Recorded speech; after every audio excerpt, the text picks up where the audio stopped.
শালা দাদার সাথে পাঙ্গা নিবি? হ্যালো দাদা। শাব্বাস বাঁচিয়ে রাখ শালা, তুই এক্ষুনি আস।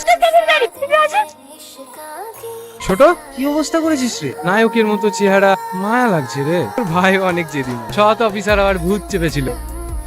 10 লাখ আছে, প্রতি মাসের 1 তারিখে পৌঁছে যায়। ঘুষ দিচ্ছেন? একজন অন ডিউটি পুলিশ অফিসারকে ঘুষ দেওয়ার কারণে আপনাকে এক্ষুনি অ্যারেস্ট করতে পারি। কাল থেকে যদি আপনি আপনার অবৈধ কাজগুলো বন্ধ না করে কোমরে দড়ি বেঁধে কুকুরের মতো টানতে টানতে আপনাকে লকআপে ঢোকাবো। এই প্রথম কোনো অফিসারকে দেখলাম গান্ধীজিকে অপমান। আমার ব্যবসা বন্ধ হবে না, আপনি পারেন ছিঁড়ে দেন। দাঁড়ান, একজন অন ডিউটি পুলিশ অফিসারকে ঘুষ দেওয়ার অপরাধে আমি আপনাকে অ্যারেস্ট করলাম। এই অফিসার, এই আওয়াজ নিচ্ছে, বেশি ছটফট করলে না না এনকাউন্টার করে দেবো। ছোট ঠিক আছে, ঝুলিয়ে রেখেছিলিস না?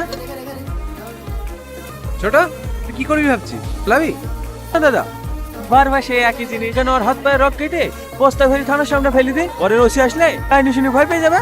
তাহলে ওটাই কর।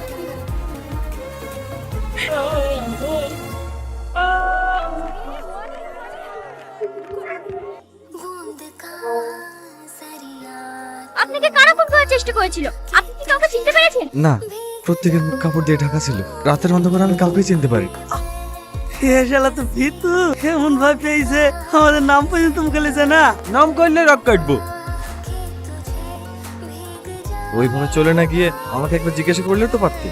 সরি, আসলে আপনাকে অন্য কারোর সঙ্গে দেখে নিজেকে সামলাতে পারি। ভালোবাসো আমাকে? আপনি আমাকে ভালোবাসেন? হ্যাঁ, কালকে তোমার বাড়িতে মাকে আর ভাবিকে পাঠান বিয়ের প্রস্তাব নিয়ে।